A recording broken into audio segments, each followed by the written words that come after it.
Hello, my name is Landon Remington, 38 years old. I currently live in Seattle, a rainy and vibrant city where I am the co-founder of a growing tech startup. These days, I often sit in my small office, looking out at the rain-glistened streets, feeling a fresh breeze in my life. But to tell you how I got here, I have to take you back to the past, to the days when I was the eldest son of the wealthy Remington family, living under the heavy shadow of my father, Douglas Remington, and a legacy that I never truly felt was mine. I grew up in Connecticut, in a sprawling mansion with marble hallways and expensive paintings hanging on the walls. My family owned Remington Enterprises, a multi-billion-dollar real estate and financial investment conglomerate built by my father from his younger years. As the eldest son, I was raised with the expectation that I would take over that empire. But for me, expectations weren't motivation. They were like a rope tightening around my neck every day. My father, Douglas, was a stern man with eyes like razors and a voice that could silence an entire boardroom. He didn't just want success, he wanted everyone to know he was successful. Every word he spoke carried the weight of authority, and from a young age I learned never to talk back. "Landon, you need to be sharper," he would often say, his fingers tapping rhythmically on the ebony dining table, his eyes never leaving me. "You're a Remington. Don't let me down." But no matter how hard I tried, graduating from an Ivy League school, working myself to exhaustion as the company's director of business development, I never heard a word of praise from him. Only head shakes, sharp criticisms, and the feeling that I was always missing something. My mother, Rosemary, was a gentlewoman, but her gentleness was fragile, like glass. She loved me, I knew that, but her love was always restrained by her fear of my father. "Landon, you have to be patient," she would whisper when I was frustrated, her trembling hand grasping mine. "Your father only wants the best." But to me, her version of the best felt like a gilded cage, beautiful but suffocating. Then there was Bryce, my younger brother, 7 years my junior. Bryce was the light of the family with a bright smile and a charm that won everyone over. He was spoiled from a young age, allowed to fail without consequence. While I was pressured to be perfect, Bryce could stumble and still be coddled by our parents. "He's still young, Landon," my father would say whenever I complained. "You're the eldest. You have to set an example." But setting an example for me often meant silently enduring, shouldering expectations that Bryce never had to face. I remember one evening when I was 27, having spent months preparing a plan to expand the company's market into Europe. I stood before the board, my heart pounding, hoping this time my father would look at me differently. But when I finished my presentation, he just sat there, tapping his pen on the table, and said, "You think these ideas are impressive enough, Landon? We don't need half-baked efforts." The boardroom fell silent. I felt the blood rush to my face, but I only nodded, swallowing my humiliation and walking out. It wasn't the first time nor the last. Each time a piece of me seemed to shatter. The conflicts in my family never erupted into loud arguments. They were like an undercurrent, cold, constant, and ever-present. But on that Thanksgiving evening, that undercurrent surged, breaking everything apart. I vividly remember the biting cold of November in Connecticut, the wind whistling through, sending golden leaves fluttering outside the windows. Our mansion was lavishly decorated with the glow of crystal chandeliers casting shimmering light across the long dining table.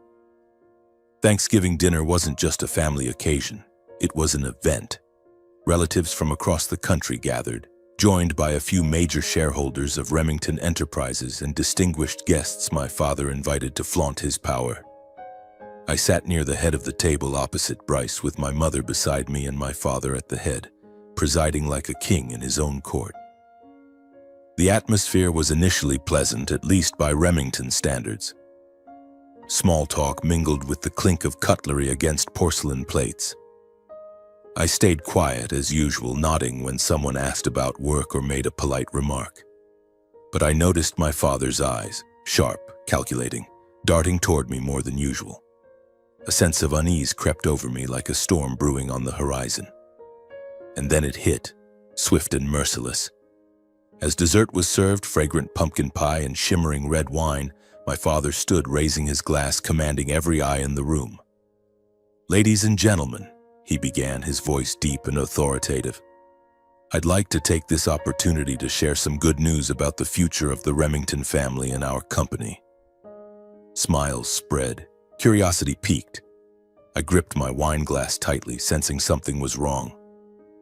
"Landon, my son," he continued, his gaze locking onto me, "will soon be engaged to Eleanor Caldwell, the daughter of the state governor.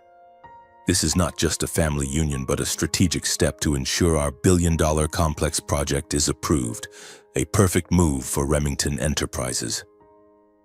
The room erupted in applause and congratulations. But for me, it felt like the blood in my veins had stopped flowing. Eleanor Caldwell?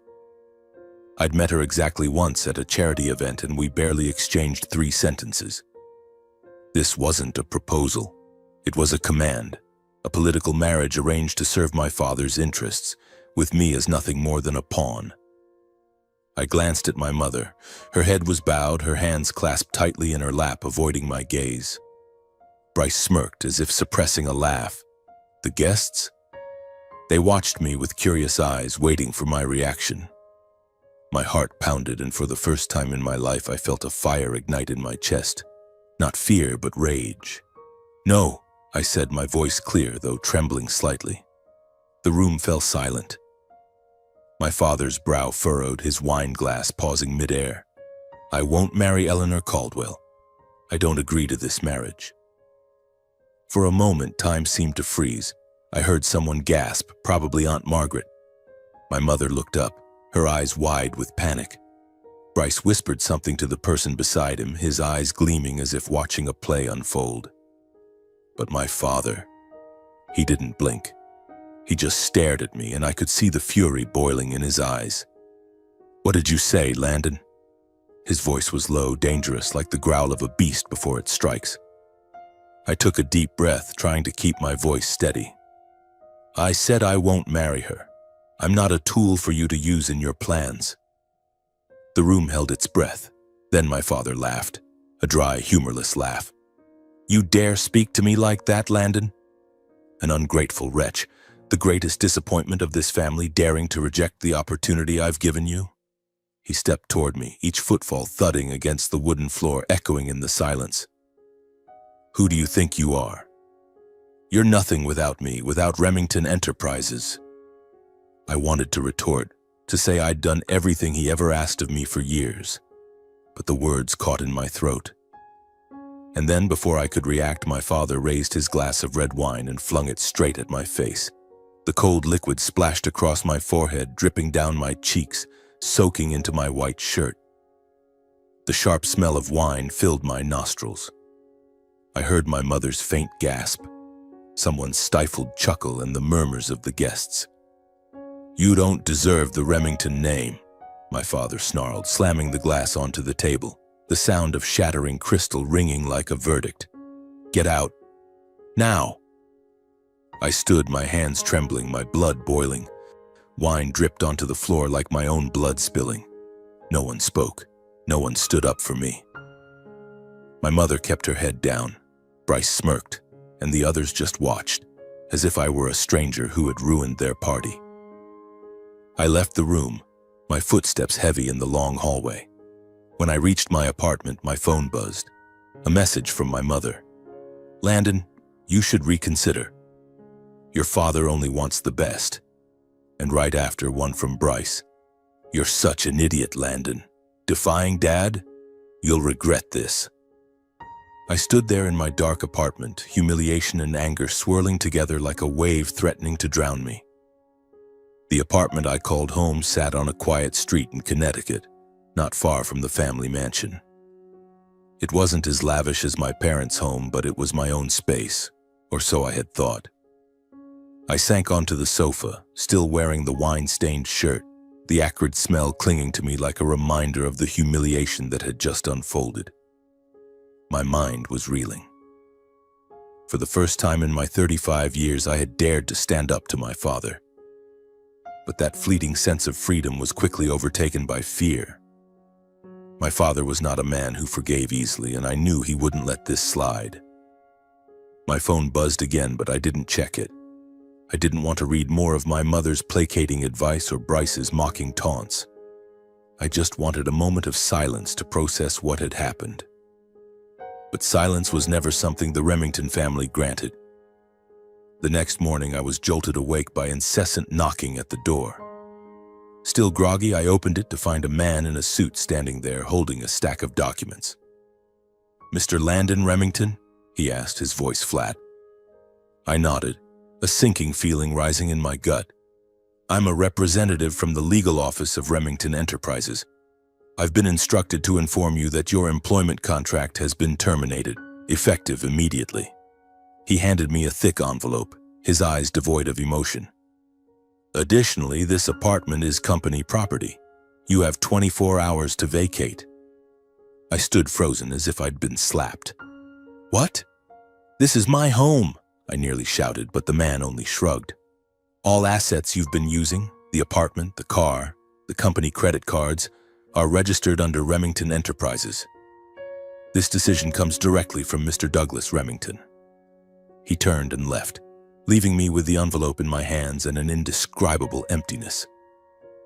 My hands trembled as I opened the envelope. Inside was the official termination letter, along with a notice that my primary bank account, where my salary and bonuses from the company were deposited, had been frozen. I checked my personal savings account, the one I kept separate. A few $100,000 remained, a significant sum to many, but to me it felt like a drop in the desert. I had lived my entire life in the opulence of the Remington world, and now I had almost nothing. By noon, someone came to repossess the Bentley I drove. "Company orders," one of them said, avoiding my gaze. I stood there, watching the car disappear down the street, feeling like a piece of my identity went with it. I returned to the apartment and began packing the few things that truly belonged to me. A handful of clothes, an old laptop, and a notebook where I'd once jotted down business ideas my father never bothered to look at. That night I sat among the boxes, my phone buzzing incessantly. A message from my mother. "Landon, you've hurt your father. Apologize, and this can be fixed." I gave a bitter laugh. Fixed? No, she didn't understand. To my father, this wasn't about hurt. It was about punishment. Another message from Bryce. "Congrats, big brother, you're free now. But what kind of freedom is it when you've got nothing left, right?" I turned off the phone and tossed it onto the couch. Bryce's words cut like a knife, but I was too drained to be angry anymore.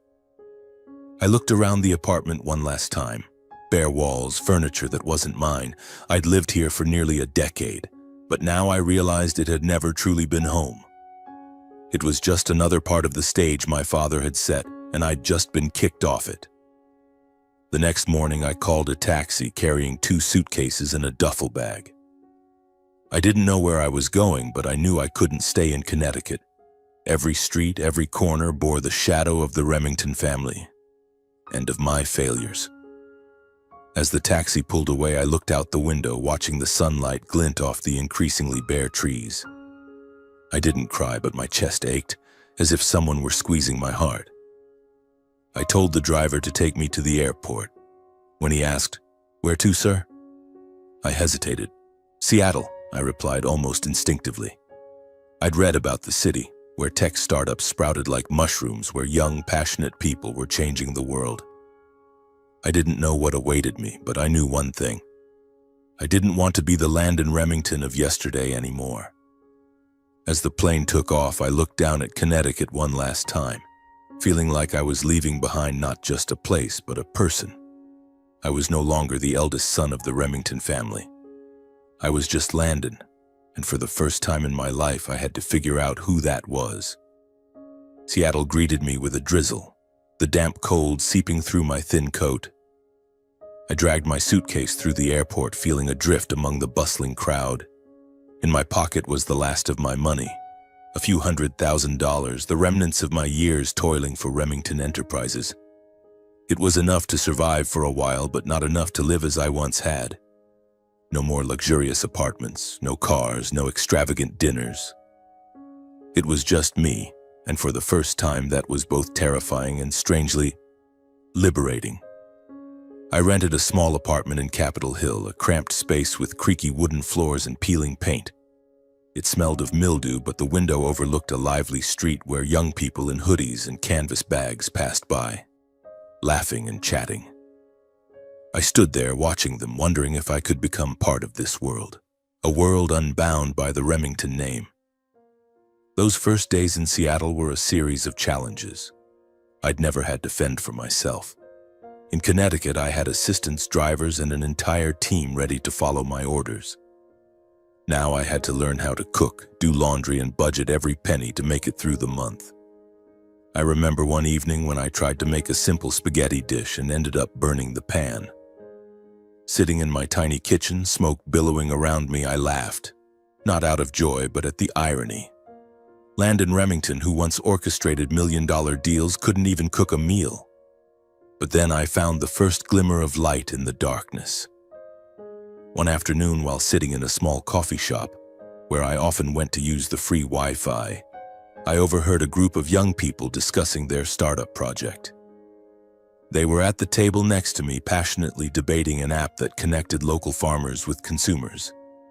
Their idea was rough, but their eyes sparkled with enthusiasm.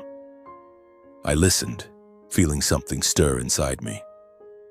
I'd once dreamed of bold ideas like theirs, but my father always dismissed them as fanciful. Summoning my courage, I approached their table. "Excuse me," I said, my voice slightly hesitant. "I overheard you talking about your project. I've worked in business and marketing. If you need help, I'm willing to pitch in." They looked at me, a 34-year-old man in a worn sweater, with skepticism. But then the group's leader, Mia, smiled. "All right, if you're up for working with a bunch of fresh-out-of-college kids, let's see what you've got." She handed me a coffee, and just like that, I stepped into their world. The startup consisted of 4 people: Mia, a passionate software engineer; Jay, a disheveled programmer; Sarah, a UI designer; and Ethan, the overly optimistic finance guy. They worked out of a tiny rented room on the outskirts of town, with rickety furniture and a whiteboard covered in scribbled notes. I poured my savings into the project, not because I was certain it would succeed, but because I wanted to believe in something, in them and in myself. The first few months were a blur of sleepless nights and endless days. I never imagined starting over could be so hard. At Remington Enterprises, I had support teams, abundant resources, and everything neatly organized. Here, in the startup's cramped room, everything was chaos. Jay's computer crashed constantly, Sarah argued endlessly over app interface colors, and Ethan's relentless optimism, "We're almost there," persisted even when the company account dwindled to a few $1,000s. Mia, with her boundless energy, kept things from falling apart, but even she had moments of doubt. I handled communications and marketing, a role I thought I'd excel at given my experience at Remington Enterprises. But reality was harsher. The strategies I'd used for big deals didn't work for a small startup with a tight budget. I had to learn to write social media posts, pitch to local journalists, and even shoot promotional videos on my phone. Once, I stood in front of my apartment mirror, rehearsing a product pitch, only to realize my voice sounded stiff and distant, as if I were still trying to play Landon Remington, Director of Business Development, instead of Landon, the man trying to find his way in a new world. Living frugally was a brutal lesson. I was used to 5-star restaurant meals. Now I calculated how to buy discounted groceries. Some nights, lying on my creaky bed, listening to the rain tap against the window, I wondered if I'd made a mistake leaving Connecticut. Memories of that Thanksgiving dinner haunted me. The red wine dripping down my face, my father's cold laugh, my mother's silent gaze. But whenever I thought about going back, apologizing to my father, and returning to my old life, a small flame sparked inside me. No, I told myself, I couldn't go back to being his puppet. One evening, as the team worked late in the office, Mia pulled me aside. "Landon, you okay?" she asked, her sharp but caring eyes studying me. I started to say I was fine, as always, but stopped. "I don't know," I admitted, my voice hoarse. I used to think I knew who I was, but now, I'm not sure. Mia nodded as if she understood. No one knows everything, she said, but you're here, trying. That's what matters. Her words were like a small beacon in the dark. I began to realize that despite the hardships, I was living my own life, not my father's. But the road ahead was still uncertain, and I knew the biggest challenges were yet to come. In Seattle, I was struggling to find my footing. But thousands of miles away in Connecticut, my younger brother Bryce was being thrust into the very cage I had rejected. A forced marriage, a performance orchestrated by our father. I had cut off contact with my family since leaving Connecticut. I changed my phone number and deliberately avoided any news about Remington Enterprises. I didn't want to know what my father was doing or whether my mother was still sending anxious messages. But in quiet moments, I thought about Bryce. He had always been the pampered younger brother, shielded by our parents, always escaping trouble with his dazzling smile. I wondered, was he enjoying the life I'd left behind? Or was he too feeling that cage tightening around him? The truth came to me through a chance article online, stumbled upon while scrolling through headlines as I waited for my coffee at the usual cafe. Youngest Remington son engaged to governor's daughter, the headline read, accompanied by a photo of Bryce and Eleanor Caldwell standing together at a charity event. Bryce looked dashing in a suit, his smile as perfect as ever, but his eyes were empty, as if that smile was just a mask. Eleanor, beautiful and poised, held his hand, but something about their posture, stiff, distant, made me uneasy. I read the article, each word piercing my chest. After I refused the marriage to Eleanor, my father had swiftly shifted his focus to Bryce. A perfect alliance between two powerful families, the article declared, describing the marriage as a strategic move to solidify Remington Enterprises' position in the billion-dollar complex project. I could picture my father with his razor-sharp gaze persuading, or rather commanding, Bryce to comply. "You're a Remington," I imagined him saying. "This is your duty." I knew Bryce had no choice. Unlike me, he didn't have the courage or perhaps the recklessness to defy our father. Bryce had always been sheltered, taught that following our father's orders was the easiest path. But I also knew from the look in his eyes in that photo that he wasn't happy. His married life, according to the article, was a parade of public events, parties, interviews, and model family photos splashed across the press. But beneath it all, I sensed the suffocation. Bryce, who once flitted through life with carefree ease, was now bound in a performance directed by our father, with Eleanor and the Caldwell family as his co-stars. I sat in the cafe, my coffee growing cold in my hands, my heart heavy. I didn't blame Bryce for agreeing. He was only doing what he'd been taught his whole life: obey. But I couldn't help thinking about what he was going through, waking up each morning next to a stranger, forcing smiles for the cameras, and feeling controlled by both his family and the Caldwells. I knew that feeling because I had lived in that cage, albeit in a different way.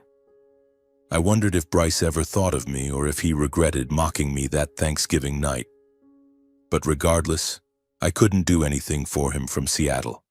I could only keep forging my own path, hoping that one day Bryce would find the courage I had found, or at the very least that I could help him when the time came.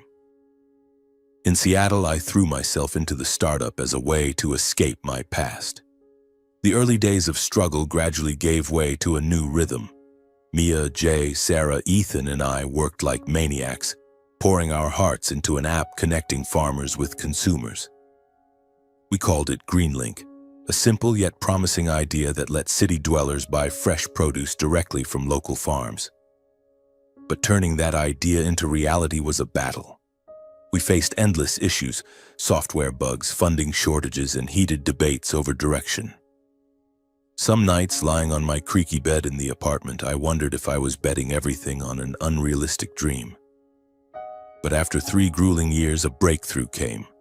One morning, Mia burst into the office, eyes blazing, holding up her phone like a trophy. "Landon, you won't believe this," she shouted. A TechCrunch article had just named Greenlink a startup to watch in the agri-tech space. The piece praised our idea, calling it a groundbreaking solution for sustainable food. I read the article over and over, my heart pounding. For the first time, I felt I'd truly accomplished something, not to please my father, but for myself and the team. That article was like a pebble creating ripples. Investors started to take notice. A venture capital firm from Silicon Valley reached out requesting a meeting. I remember that meeting in a sleek San Francisco office, standing before men and women in expensive suits pitching Greenlink. This time, there were no scornful glares from my father, no cold criticisms. They listened, nodded, and finally one said, "We want to invest. $10 million to scale up." I could hardly believe my ears. As we shook hands, Mia squeezed my hand under the table, her smile radiant. Within 6 months, Greenlink exploded. We expanded the team, moved to a larger office in downtown Seattle, and our app was everywhere. More investors poured in, and by year's end, Greenlink was valued at over $100 million. I, the man my father once called a disappointment, was now invited to speak at major tech conferences. I stood on stages before hundreds, sharing Greenlink's journey. But deep down, I knew I was telling my own story, a story of someone who dared to step out from his family's shadow. In those days, I began to realize that success wasn't just about money in the bank or glowing articles. It was the feeling of freedom, of living as the person I wanted to be. But even in that glow, I couldn't stop thinking about Bryce, about Connecticut, and what I'd left behind. I wondered if he knew about me, about what I'd achieved, and I wondered if one day I could help him break free from the cage our father had built for both of us. Seattle had become my home, not because of its rain-soaked streets or my small Capitol Hill apartment, but because of Greenlink, the brainchild of my team and me. After 3 years of struggle, our company was now a name in tech magazines with investments pouring in like water. I stood on conference stages talking about how Greenlink connected farmers with consumers, but deep down, I carried an emptiness, a void shaped by family, by Bryce. I had tried to lock away the past, but it crept into quiet moments when I sat alone in my office, watching the rain fall outside. One April evening, as I celebrated with the team at a small bar near the office after a successful funding round, something unexpected happened. I was laughing with Mia, a beer in hand, when the door swung open. A familiar figure stepped in, tall, lean, with neatly styled blonde hair but eyes heavy with exhaustion, far from the sparkle I once knew. Bryce, my younger brother, standing there in a Seattle bar, thousands of miles from Connecticut. I nearly dropped my beer, my heart pounding as if it might leap out of my chest. "Landon?" Bryce called, his voice hoarse, as if unsure I was really there. I stood, my legs heavy, and for a moment we just stared at each other like strangers who were once brothers. "Bryce?" I said, my voice catching. "What are you doing here?" He stepped closer, his gaze sweeping over me, lingering on my worn hoodie and scuffed sneakers. "You look different," he said, a faint smile flickering. I gave a wry laugh, gesturing to the table where the Greenlink team sat. "Sit down. Tell me what's going on." We settled into a quiet corner of the bar where the hum of the crowd and faint jazz music couldn't drown out the tension between us. Bryce no longer looked like the confident kid I knew. His suit was still expensive, but his shoulders slumped as if carrying an invisible weight. I ordered 2 beers, sliding one toward him, and waited. I knew Bryce hadn't flown across the country just to visit. Something was wrong. "I don't know where to start," Bryce said, his fingers tracing the rim of the untouched beer. Everything's falling apart, Landon." His voice trembled, and I saw desperation in his eyes, something I'd never seen in Bryce, the sheltered brother always shielded from our father's storms. He told me about his marriage to Eleanor Caldwell. After I rejected the political marriage our father had arranged, Bryce had been thrust into the role, a substitute pawn. "Dad said it was my chance to prove I was a true Remington," he said, his voice bitter. "But you know what? It wasn't a chance. It was a trap. Bryce described a life of control.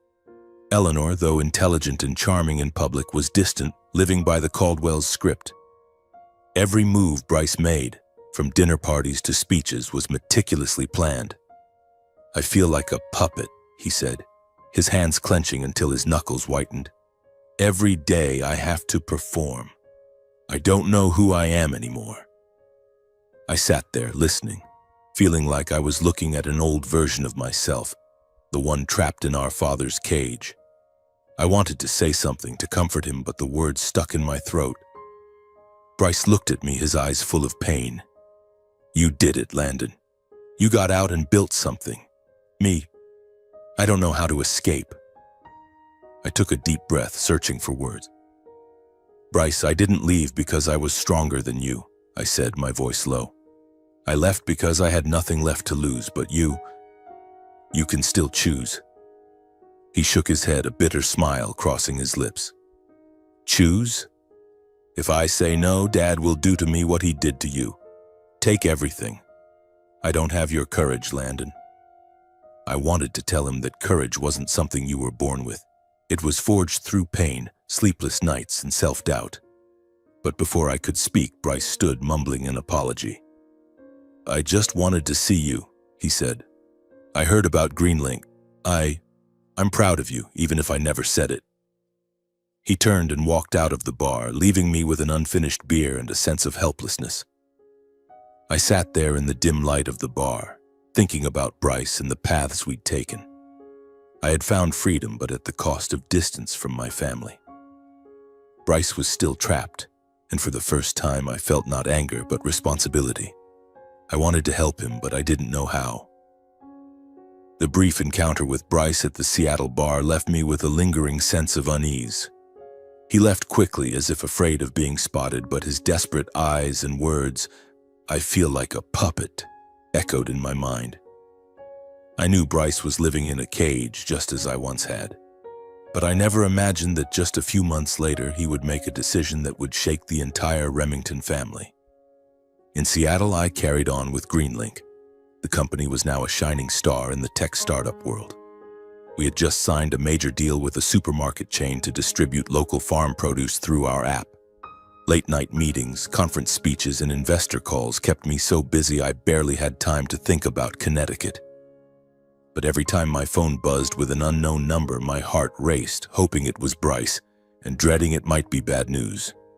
Then one morning, as I was checking emails in the office, a message came from an unfamiliar number. "Landon, it's me. I did it.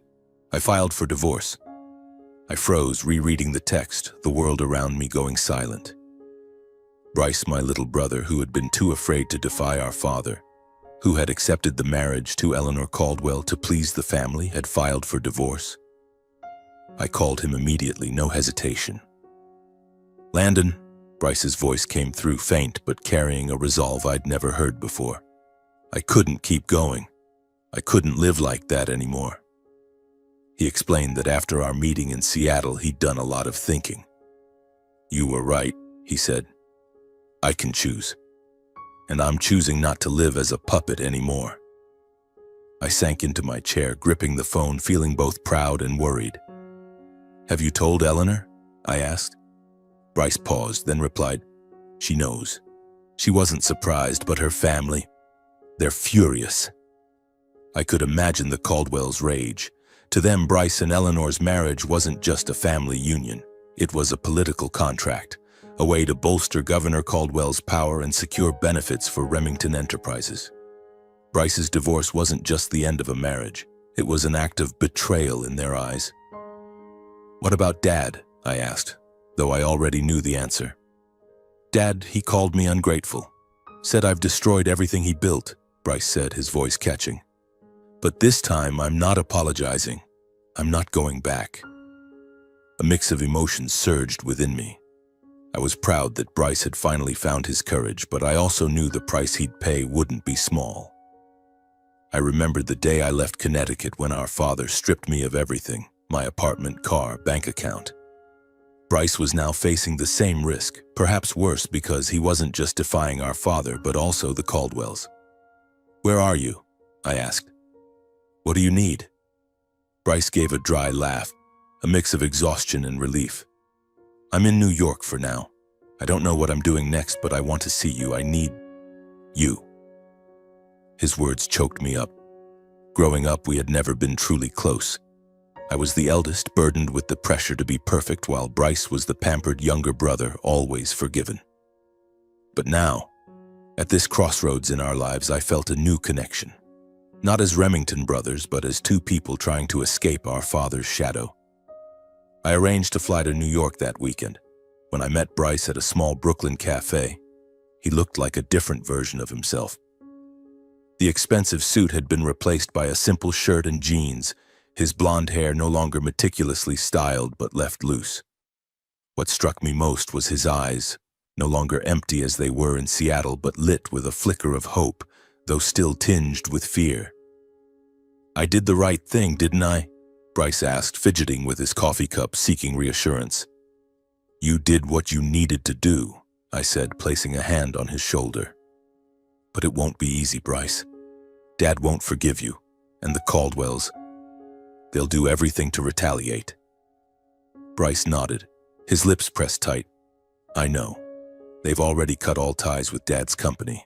The billion-dollar project he bet everything on, it's falling apart." I wasn't surprised, but a chill ran through me. Our father, Douglas Remington, who prided himself on absolute control, was now facing the consequences of his own schemes.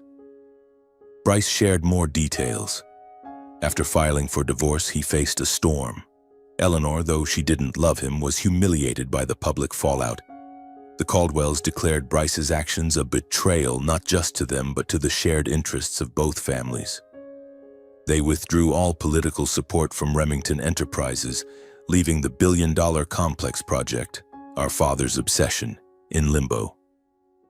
Partners began pulling out, and the press started reporting on the collapse of the Remington empire. Bryce, once our father's golden son, was now branded a wrecker. Listening to Bryce, I couldn't help but recall that Thanksgiving night when our father threw red wine in my face in front of everyone. I knew the sting of being stripped of identity, of being seen as a failure by the man who had once been the center of my world. But looking at Bryce, I saw something else, a spark of liberation. He was scared, yes, but he was also free, even if just beginning to be. "What's your plan?" I asked, keeping my voice steady. Bryce shook his head. "I don't know. I just know I can't go back. But I've got nothing, Landon. Dad cut me off. Bank accounts, car, apartment. I've got a few $1,000s and a suitcase of clothes." I smiled, though my heart ached. "Sound familiar?" I said. And for the first time that meeting, Bryce laughed, a small, genuine laugh. I invited Bryce to Seattle, offering him a place in my apartment until he found his way. "I'm not saying it'll be easy," I said, "but I promise you won't be alone." Bryce looked at me, his eyes glistening, and for a moment I saw the little brother who used to chase me around the Connecticut estate's garden begging to play ball. "Thanks, Landon," he said, his voice hoarse. "I never said this, but I'm sorry. For that night, for what I said." I nodded, no words needed. Bryce's apology didn't erase the past, but it opened a new door between us. I knew his road ahead would be thorny, just as mine had been. But this time, he wasn't alone. And I, though still carrying scars from our family, felt a quiet relief knowing I could be the brother Bryce needed. As we left the cafe, New York was raining, a light drizzle like Seattle's. Bryce pulled up his hoodie, and I saw him walk with a hint of resolve, though still tentative. I wondered if this was the start of a new Bryce or just a moment before he'd be pulled back into the storm. But either way, I decided I'd be there. Not to save him, but to face what was coming alongside him. One morning, as I was reviewing revenue reports in the office, Mia walked in, holding her phone with a strange expression. "Landon, have you seen this?" she asked, handing me the device. A Bloomberg article appeared on the screen, headlined, "Remington Enterprises faces crisis, billion-dollar project stalls after alliance collapses." I skimmed it, my heart racing. The article detailed how the Caldwell family, following Bryce's divorce from Eleanor, had completely withdrawn political support for the complex project my father had staked everything on. Partners pulled funding, loans were tightened, and Remington Enterprises' stock plummeted. The company, once a symbol of power and invincibility, now teetered on the brink. I sank into my chair, feeling as if I'd been yanked back to Connecticut, to the marble hallways of the family mansion where my father once ruled with an iron hand. Douglas Remington, who controlled every facet of life, mine, Bryce's, our mother's, was now losing what he valued most, his empire.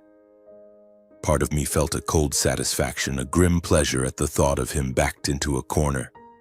But a deeper part, buried within, ached with a dull pain. Despite leaving the family, despite the humiliation he inflicted on me that Thanksgiving night, he was still my father. And Remington Enterprises, though I despised it, was part of my memories. I called Bryce that afternoon.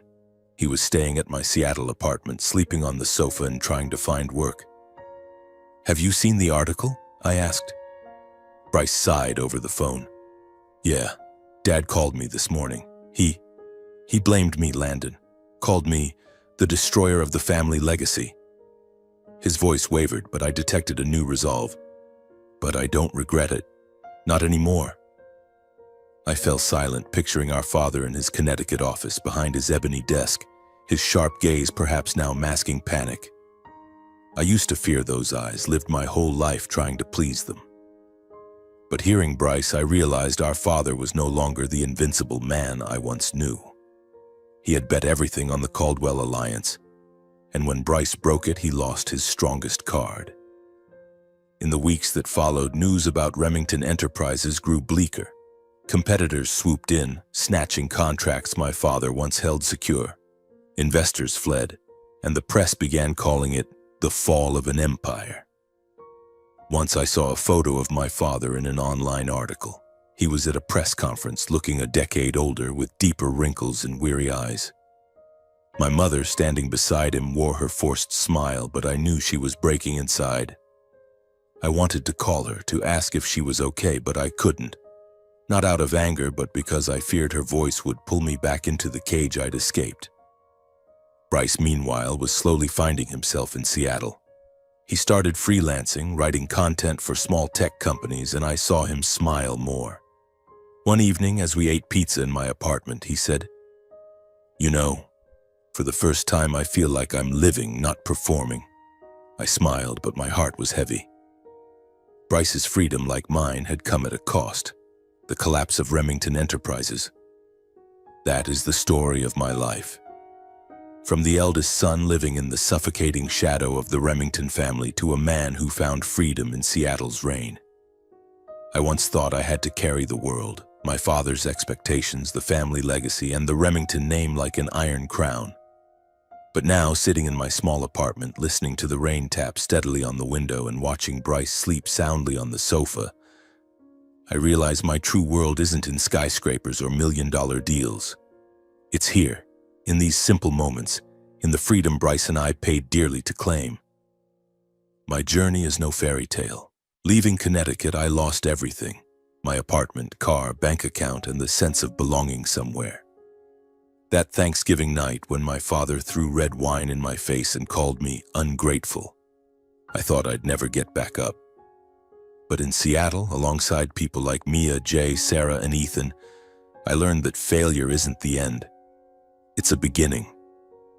Greenlink, the startup we built from a few $1,000s and a scribbled whiteboard, became proof that I could be someone beyond the Remington name. I found myself, not through my father's approval, but through sleepless nights, arguments with the team, and moments when I dared to believe in my dreams. Bryce, my brother, is learning that lesson too. He dared to file for divorce from Eleanor Caldwell, to defy our father and step out of the cage that once held me. Seeing him now, freelancing, joking in my apartment, I see a new Bryce. Not the spoiled younger brother, but a man finding his way. "Bryce," I told him one evening over coffee, "don't fear failure. Don't fear being called a traitor or unfilial. The worst fear is living a life that's not yours." He nodded, his eyes bright, and I knew that advice was as much for me as for him. The message I want to convey isn't about triumph or revenge. It's about courage. Courage to leave, to face pain, and to rebuild. My father, Douglas Remington, may call me an unfilial son, but I no longer need his approval. I've learned that family isn't expectations or chains, but the people who stand by you when you choose to live authentically. Bryce is my family now, and perhaps one day I'll find a way to reconnect with my mother. But with my father, I choose forgiveness, not by returning, but by letting him live with his choices as I live with mine. Standing on my balcony, looking out at Seattle glimmering in the rain, I think about the future. Greenlink may grow bigger, or it may face new challenges. Bryce may stumble, but I know he'll get up.